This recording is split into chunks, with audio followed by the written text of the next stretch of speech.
Wow. Our next guests have dedicated themselves to helping families resolve money conflicts. And boy, there can be conflicts based off of cash. Oh, I mean, it really can be. time. We welcome the authors of the 5 money personalities, Scott and Bethany Palmer. The money couple are in the house helping us out. You say everybody has a money personality? We did. About 7 years ago, we come out of the financial planning industry, and about 7 years ago, we started noticing that our clients were getting divorced. And what we found from that was we started asking them, why are you getting divorced? And money, money, money, money, which is kind of weird when you're the financial planner. You feel like a winner. And so that put us on this kind of journey to see what's real. And this is what we found out. We found out that half our marriages end in divorce. 70% of those marriages end over money. That's the #1 reason, according to the Washington Post. Really? One spends, one saves? Is that the idea? Well, that's exactly it. So that put us on it. Like, why? Why is this happening? So we worked for the last 5-7 years working on figuring out something called money personalities. And then what we did was we took all this data. We actually gave it to a guy who's up at Stanford. He's a statistical scientist at Stanford, which that's actually what it says on his card, which was cool. And he took all this data, and we created this assessment that helps couples understand what their money personalities are. You have 2. You have a primary and a secondary. They're both equally as important. And then what we found out, we had about 60,000 people hit our website to take this, which was a nice surprise, and 80% of people are married to their opposites. So we're finding all this out. Wow. Oh, yeah. And then you take that and you say 70% divorce rate. Right. So we're marrying the wrong people. Yeah. Well, because you're attracted to your opposite. You know, that's attractive. That's true. Yeah, That's true. Yeah. But now, is this a learned thing, or are you born that way? You actually are born that way. And Oh, well, then I Wait a haven't- minute. Yeah, no, listen. We can prove it. We can prove it. Halloween candy. All right, think about it. Okay. Either some like to eat it really fast, some like to save it, some like a plan with it, some trade it, and some give it away. Okay. I eat the whole thing. I share with no one. I bet you're a primary spender. I am. Yeah. I bet. See, there you go. And my There you go. husband is a saver. Okay. And he Yeah, yells well, at me I don't a lot. like candy. But it's amazing, even just as little kids, because I'm a primary spender, secondary risk taker. Sure. So I ate my candy fast. I traded it with people. I mean, it's just amazing to us, even as young kids. So let's shift this now to the focus of our children, because Yes. I'm raising 2 young boys. I'm trying to teach them the value of $1. Yes. My dad would say. Very you know, good. the value of $1. Your boys are here as well. Yes, they are. And they're oh, I want to go give them $1. They were so handsome. What do you want kids to know about money? And then I'm going to follow that up with a question about what kids think about money. But first, Well, what we want you to know as a parent is that as children, each of your children will look at money differently. And so we have to parent each child totally different. It's really important to understand their differences so then you can parent. Great example. Let's say that you have a child whose primary money personality is a spender.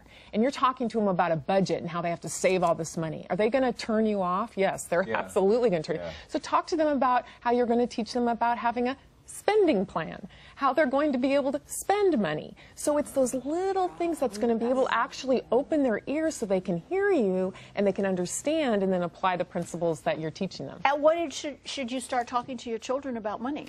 Well, we think age 5 is when you need to start having conversations. So what we did in this book is we broke down we actually created money personality assessments for each age group. And we went 5 to 12, 13 to 17, and then what we call 18 and beyond. And really the goal is to have, because as the child progresses, you're going to have different conversations about different subjects. But if you know what their money personalities are, then you can go to them and use their language and be able to connect with them in a way that they'll actually listen to you and hopefully react and do what you're asking them to do. I just want to, have you guys had the talk? I mean, Hunter's old enough. Have you guys talked about money? Does he? Yeah, and you know, it's kind of interesting. He's 17, going to be 18, and he cannot wait to get out of school to make money. Obviously, we want him to go to college and stuff, and we're like, no, you're not going to do that. But he's like, this is a waste of time. I want to go start a business. Go to college? He is going to go to college. Have you met his mother? He's going to college. But you know, even do just with the that? thing, you just said that he wants to start a business. He's probably got risk taker in him. Yeah. Encourage that. Encourage that. Absolutely. If he wants to start a business, that's who he is. He wants to do that. encourage it. And in the book, we talk about at that age group, 18 and beyond, how to have the conversations of making money, not getting into debt. That's a big issue. Financial independence is what we want to teach our children to grow them up. I know And you're the fact that Yeah, you know, what I loved about what you just said was that I have a 13-and-a-half-year-old, and she does like to spend, and I can see that it's completely hereditary.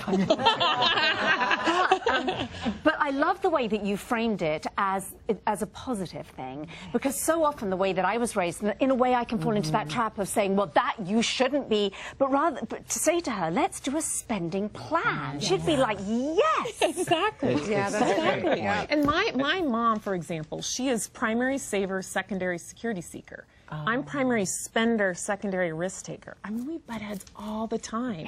And money impacts us every day. I mean, we don't really realize how much it does impact us. So my mom and I, just in the last 3 years, have realized our complete opposite money personalities. We get along better now than we ever have. It's amazing. How did the two of you get along? Growing up? Oh, awesome. No, the two of you. We get along fantastic all the time. Your nose is Well, 17 years, that's why I say it. What are your pressure points or the points You know, that it's get you to interesting. argue? We're both primary spenders. So as we were dating, as we've been married, we didn't really butt heads when it came to spending money, but she's a risk taker and I'm a security seeker.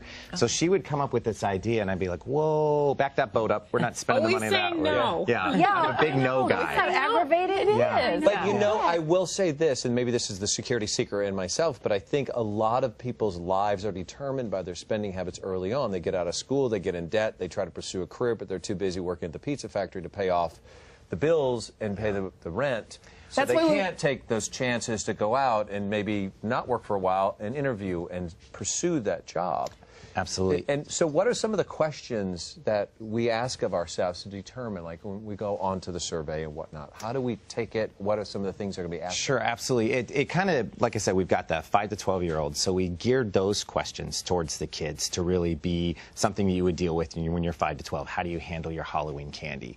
The 13 to 17 are more about social questions. You know, when you're a teenager, it's all about socially how you're going to spend money. What do you look at technology? How do you do that? And then 18 and beyond is really more about the financial independence. What does this look like? And then for the adults assessment, we go into how do you react to certain issues with money? How do you like to spend money? Coupons? Yeah. I've never used a coupon in my life, but I hear that you can clip them out of a newspaper or something. Yeah. Oh. Isn't that on your phone. Or on your phone. All right. Well, thank you. I mean, Thank you. the book, We could talk to you forever about I it. actually got the book. I got the book. Did I'm going you? to oh, you're kidding me? I'm going to read that. By the way, Notice how quiet Christina was? I know. She was very quiet. By the way, I have my son at 10. He's doing my taxes already.